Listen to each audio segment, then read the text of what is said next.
नमस्कार। सुशील कुमार भारत के युवा पहलवान स्टार आजकल काफ़ी चर्चा में हैं।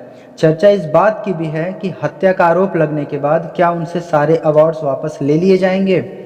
तो इसके लिए आइए जान लेते हैं कि नियम क्या कहता है और कौन कौन से उनके पास मेडल्स हैं। सबसे पहले बात ओलंपिक मेडल्स की।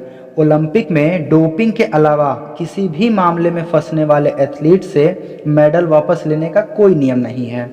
अब तक 33 एथलीट्स को सजा हो चुकी है, लेकिन किसी से भी मेडल वापस नहीं लिया गया।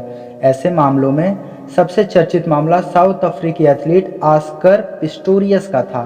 पिस्टोरियस को अपनी गर्लफ्रेंड की हत्या के मामले में सजा हुई थी, लेकिन उनके मेडल्स वापस नहीं लिए गए। अब आइए आगे जानते हैं कि पद्म पुरस्कार वापसी पर नियम क्या कहता है। दरअसल में ओलंपिक के साथ ही कॉमनवेल्थ गेम्स या फिर एशियन गेम्स में भी ऐसे मामलों में मेडल वापस लेने का कोई नियम नहीं है।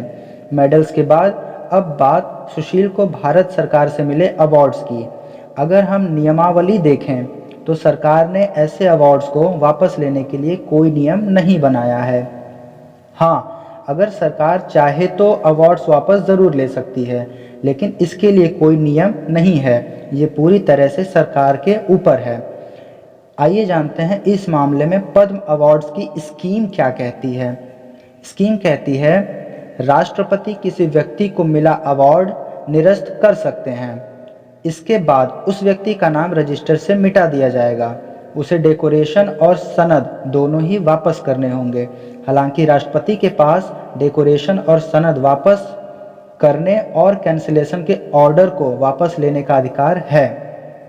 इस मसले पर पूर्व होम सेक्रेटरी एन गोपालास्वामी ने टाइम्स ऑफ इंडिया को बताया कि सुशील कुमार के मामले में गृह मंत्रालय खुद संज्ञान लेकर उनके पद्म अवार्ड की वापसी पर विचार कर सकता है, लेकिन ऐसा लगता है कि मंत्रालय कोर्ट के ऑर्डर का इंतजार करेगा। पद्म पुरस्कारों की वापसी के लिए भले ही कोई सीधा सपाट नियम न हो, लेकिन इतना तो माना ही जाता है कि इसे पाने वाला व्यक्ति डेकोरम के हिसाब से चलेगा।